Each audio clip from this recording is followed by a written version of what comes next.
یہ حکایات اولیاء کے نام سے 264 صفحے پر، اور یہ دارالارشاد اردو بازار کراچی نمبر 1 سے چھپی ہوئی، کہو تو فون نمبر بتا دوں 212768 فون نمبر ہے۔ دیکھو کہتے ہیں کہ ایک دفعہ گنگوہ کی خانقاہ میں مجمع جمع تھا۔ حضرت گنگوہی یعنی رشید احمد گنگوہی اور حضرت نانوتوی یعنی قاسم نانوتوی صاحب، ان کے گنگوہی اور حضرت نانوتوی کے مرید اور شاگرد سب جمع تھے۔ مرید اور شاگرد سب جمع تھے، مرید اور شاگرد سب کیا تھے؟ جمع تھے۔ اور یہ دونوں حضرات بھی وہیں مجمع میں تشریف فرما تھے کہ حضرت گنگوہی نے حضرت نانوتوی سے محبت آمیز لہجے میں فرمائے، یعنی پیار اور محبت سے فرمایا کہ میاں یہاں ذرا لیٹ جاؤ۔ مجمع میں چارپائی پر کیا کہا کہ یہاں ذرا لیٹ جاؤ۔ حضرت نانوتوی کچھ شرما سے گئے، مگر حضرت نے پھر فرمایا تو بہت ادب کے ساتھ چت لیٹ گئے، ایسے ہی چت لیٹ گئے، ہے نا۔ حضرت بھی اسی چارپائی پر لیٹ گئے۔ اوہو، ایک ہی چارپائی پر کیا ہوا؟ یہ دیوبند کے علماء ہیں، مشائخ، سنو۔ حضرت بھی اسی چارپائی پر لیٹ گئے اور مولانا کی طرف کو کروٹ لے کر، اوہو یہ تو اور مصیبت کی بات ہے، مولانا کی طرف کو کروٹ لے کر اپنا ہاتھ ان کے سینے پر رکھ دیا۔ اللہ اکبر۔ تو یہ مقام فنا ہے۔ یہ کون سا مقام ہے؟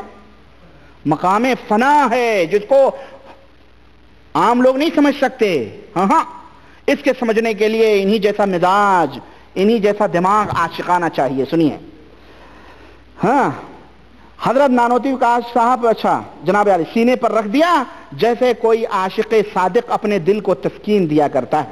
مولانا ہر چند فرماتے رہے، ہر چند مطلب بار بار، مولانا بار بار فرماتے رہے، میاں کیا کر رہے ہو، میاں کیا کر رہے ہو، یہ لوگ کیا کہیں گے، میاں کیا کر رہے ہو، یہ لوگ کیا کہیں گے۔ اب ظاہر ہے حیا کی بات نہیں ہے یہ، ہاں حیا کی بات نہیں ہے، ڈوری کھلول ہو رہی ہے۔ دیکھو یہ میاں یہ کیا کر رہے ہو، کیا کہیں گے۔ حضرت نے فرمایا لوگ کہیں گے کہنے دو، ہاں ہم تم راضی تو کیا کریں گے، ہاں جب پیار کیا تو ڈرنا کیا۔ اللہ اکبر، اعوذ باللہ، استغفر اللہ۔ مولانا رشید اشرف علی صاحب تھانوی پوائنٹ مارنے میں بڑے آگے ہیں۔ ان کی پڑیا تو میں نے بتایا نا بڑے فیمس ہیں جناب علی، پڑیا چھوڑ رہے ہیں، کیا کہہ رہے ہیں؟ اس سے زیادہ خودداری کی فنا کی نظیر اور کیا ہوگی۔ اہل تصنع ایسا کرتے ہیں، ان پر ایسا کر سکتے ہیں، اہل تصنع ایسا کر سکتے ہیں، ان پر تو یہ موت سے بھی زیادہ گرائیں، یقیناً اہل ایمان کے لیے موت سے بھی زیادہ گرائیں۔ جن کو تم نے اپنی زبان میں اہل تصنع کہا ہے وہ اہل ایمان ہیں جو اس طرح کی حرکت نہیں کر سکتے، لیکن تم نے اہل ایمان کو اہل تصنع کہہ کر کے ان ریاکاروں اور ان جیسے لوگوں کی حرکتوں، مرید کے سامنے تمام مریدوں کا مجمع اور سب لوگ، اور وہاں لٹا کے، چت لٹا کے، اس کی طرف کروٹ کر کے، ہاتھ رکھ کر کے، اور وہ بھی بیچارہ کہہ رہے ہیں کہ میاں کیا کر رہے ہو، لوگ کیا کہیں گے۔ اس کے باوجود بھی تمہاری غیرت اور تم اس کو یہ ایمان کا اور مقام فنا ثابت کر رہے ہو، استغفر اللہ ہیں۔ یہ تو تمہارے دیوبندی مولویوں کو سلامت ہو، دیوبندی بھائیوں تمہیں سوچنے کی ضرورت ہے، یہ سمجھنے کی ضرورت ہے۔ اور سنو، شیخ کا تصور دیکھیں، ابھی تک تو ہم نے اس میں وہ کون سی کتاب تھی وہ اس میں دکھایا نا کہ بزرگ کی شبیہ دلوں میں تھی، ہے نا، وہ بزرگ کی نہیں لڑکی کی صورت دل میں بٹھا کے اس کو تسکین لیا کرتا تھا اور حضرت باقاعدے اس کو دیکھا کرتے تھے۔ یہ دیکھیں، خان صاحب نے فرمایا کہ ایک دفعہ حضرت گنگوہی جوش میں تھے اور تصور شیخ کا مسئلہ درپیش تھا۔ فرمایا کہہ دوں، عرض کیا فرمائیے، پھر فرمایا کہہ دوں، عرض کیا گیا فرمائیے، پھر فرمایا کہہ دوں۔ ابے کہہ دیتا یار، نہ سب تاکید در تاکید، لیکن سنیں بات کو دلوں میں بٹھانے کے لیے یہ انداز ہوتا ہے، کہہ دوں کہہ دوں کہہ دوں، عرض کیا گیا فرمائیے۔ تو فرمایا 3 سال کامل حضرت امداد اللہ مہاجر مکی کا چہرہ میرے دل میں رہا ہے اور میں نے ان سے پوچھے بغیر کوئی کام نہیں کیا ہے۔ جن کے دل میں امداد اللہ مہاجر مکی کون ہے معلوم ہے؟ پتہ ہے کون ہے؟ یہ نہیں معلوم ہے؟ اے یار، ہاں جن کی کمر نہیں، وہ کرین تھی، کرین۔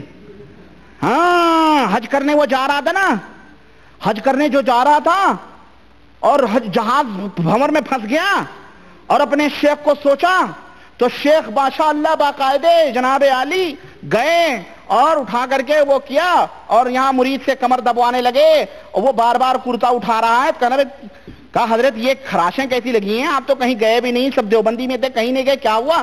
کہنے لگے مت پوچھو، رہنے دو۔ کہنے لگے بھئی کیا بات ہے؟ کہنے لگے بس جب وہ ضد کیا تو اس نے کہا اصل میں تیرا ایک جو پیری بھائی ہے وہ حج کرنے جا رہا ہے، اس کی کشتی ڈوب رہی تھی، اس نے آواز دی تو میں گیا تھا، وہ کشتی اپنی کمر سے لگا کر کے وہ باہر کری تو پھر میرے کمر میں یہ درد ہونے لگی، خراشیں آ گئیں۔ میں نے کہا یہ کمر تو نہ ہوئی، جیسے کرین ہوئی حضرت۔ ہاں جناب عالی، کہاں دیوبند، کہاں بحر عرب، اور وہاں کے دلوں کے بھید جان رہے ہیں، یہ دیوبندی علماء ہیں یہ میرے عزیزو، یہ دیوبندی علماء ہیں۔ اچھا جناب عالی، تو یہ ہیں دلوں میں رکھنے والے۔ عرض کیا گیا حضرت ضرور فرمائیے، کہنے لگے کہہ دوں، کہنے لگے کہیے، کہہ دوں، کہہ دے، عرض کیا گیا حضرت ضرور فرمائیے۔ کہنے لگے اتنے ہی سال حضرت صلی اللہ علیہ وسلم میرے دل میں رہے اور میں نے کوئی بات آپ سے پوچھے بغیر نہیں کی، یہ کہہ کر اور جوش ہوا، یہ کہہ کر نبی تک پہنچے تھے نا، اور جوش ہوا۔ فرمایا اور کہہ دوں؟ عرض کیا گیا فرمائیے، مگر خاموش ہو گئے۔ لوگوں نے اصرار کیا تو فرمایا کہ بس رہنے دو، بس رہنے دو، اتنی ہی بات، اگلے روز کریں گے میرے عزیز۔ اور دیکھیں، اور تو میں نے وہ آپ کو بتلایا ہی تھا جناب عالی کہ کس طرح روحیں تصرف کرتی ہیں دیوبند کی ڈائریوں میں۔ یہ چند ایک باتیں اور میں اضافہ کر دوں، جبکہ میں بتا چکا ہوں کہ دیوبند کے اندر جو جھگڑا ہوا تو مولانا قاسم نانوتوی کے لیے دارالعلوم دیوبند کے دو مولویوں میں جھگڑا ہوا تو ایک دن مولانا محمود الحسن کو مولانا رفیع الدین صاحب نے اپنے حجرے میں بلایا جو دارالعلوم دیوبند میں ہے۔ مولانا حاضر ہوئے، بند حجرے کے کواڑ کھول کر اندر داخل ہوئے، موسم سخت سردی کا تھا۔ مولانا رفیع الدین رحمت اللہ علیہ نے فرمایا کہ پہلے یہ میرا روئی کا لبادہ دیکھ لو۔ مولانا نے دیکھا تو تر تھا اور خوب بھیگ رہا تھا۔ فرمایا واقعہ یہ ہے کہ ابھی مولانا قاسم نانوتوی رحمت اللہ علیہ جسد انصری کے ساتھ میرے پاس تشریف لائے تھے، جس سے میں ایک دم پسینہ پسینہ ہو گیا اور میرا لبادہ تر بتر ہو گیا۔ اور فرمایا یہ کہ محمود حسن کو کہہ دو کہ وہ اس جھگڑے میں نہ پڑے، بس میں نے یہ کہنے کے لیے بلایا ہے۔ مولانا محمود الحسن نے عرض کیا کہ حضرت میں آپ کے ہاتھ پر توبہ کرتا ہوں، اس کے بعد میں اس قصے میں کچھ نہیں بولوں گا۔ یہ مولانا قاسم نانوتوی کتنے برس ہو گئے ان کو مرے ہوئے، اپنی قبر میں دیوبند کے مولویوں کے جھگڑے مشاہدہ فرما رہے ہیں، ان کو تعلیم کے لیے نومن مٹی کھود کر کے باہر آ رہے ہیں جسد انصری پہن کر کے، اور جناب عالی آ کر کے حضرت سے بیان دے کر کے پھر جسم جسیم کے ساتھ واپس اپنے آپ دفن ہو جاتے ہیں۔ سب کچھ ہو جاتا ہے، لیکن دیوبند کے مولویوں کا عقیدہ توحید ہی کا رہتا ہے۔ ہاں، نومن مٹی کے نیچے اس مردے کو کیسے خبر ہو گئی؟ اگر بریلوی اپنے پیروں فقیروں کے بارے میں عقیدہ رکھتا ہے تو وہ تو مشرک ہوتا ہے۔ اور اے علماء دیوبند، اگر تم یہ عقیدہ رکھتے ہو تو تم بتاؤ کہ تم کیا ہو، تمہیں کیا کہا جائے؟ فیصلہ امت کے اوپر ہے، امت اس کا فیصلہ کرے گی۔ اور سنیں، اتنے دعوے ہیں کہ جناب عالی 204 صفحہ میں دیکھیں ذرا سا، 204 صفحہ میں آپ کو بتاؤں، بڑا عجیب و غریب انہوں نے واقعہ بیان کیا ہے، اللہ ہدایت دے۔ 204 صفحہ میں کہہ رہے ہیں کہ مولانا نانوتوی نے خواب میں دیکھا، خان صاحب نے فرمایا کہ مولانا نانوتوی نے خواب میں دیکھا تھا کہ میں کعبے کی چھت پر کسی اونچی شے پر بیٹھا ہوں۔ مولانا نانوتوی کہاں بیٹھے ہیں؟ کعبے کی چھت پر نہیں، کسی اونچی چیز پر، اس سے بھی اونچی چیز رہی ہوگی کوئی، اور کوفہ کی طرف میرا منہ ہے۔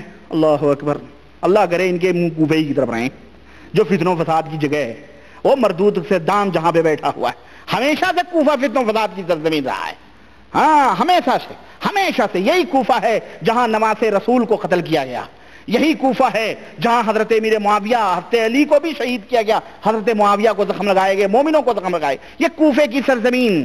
ان کے منہ کہاں ہوتے ہیں؟ مدینے کی طرف نہیں، ان کے منہ کہاں ہوتے ہیں؟ کوفے کی طرف۔ دیکھو کہہ رہے ہیں میرا منہ کوفے کی طرف ہے، ادھر سے ایک نہر آ رہی ہے۔ ان کی نہر کہاں سے آ رہی ہے؟ ہم کہتے ہیں جو نہر مکے سے نکلے، جو نہر مدینے سے نکلے، وہ نہر شفا یاب ہوگی۔ تمہاری نہر کوفے سے نکل رہی ہے، سنو، کوفے سے نہر آ رہی ہے، میرا منہ ہے اور ادھر سے ایک نہر آتی ہے جو میرے پاؤں سے ٹکرا کر جاتی ہے۔ اس خواب کو انہوں نے مولوی محمد یعقوب برادر شاہ محمد اسحاق سے اس عنوان سے بیان فرمایا کہ حضرت ایک شخص نے اس قسم کا خواب دیکھا ہے، تو انہوں نے تعبیر دی کہ اس شخص سے مذہب حنفی کو بہت تقویت ہوگی اور وہ پکا حنفی ہوگا، پکا، کوئی معمولی نہیں، پکا حنفی ہوگا، اور اس کی خوب شہرت ہوگی، لیکن شہرت کے بعد اس کا جلدی انتقال ہو جائے گا۔ میں نے یہ خواب اور اس کی تعبیر خود مولانا نانوتوی سے سنی ہے۔ مولانا کا قاعدہ تھا کہ جب لوگوں سے بیان کرنا ہوتا تو نام نہیں لیتے، لیکن خصوصی مجلس میں یہ کہتے یہ میرا ہی خواب ہے، یعنی یہ میں نے ہی دیکھا ہے۔ تبصرہ آپ لوگوں کے اوپر ہے، میں اس میں کچھ نہیں کہنا چاہتا۔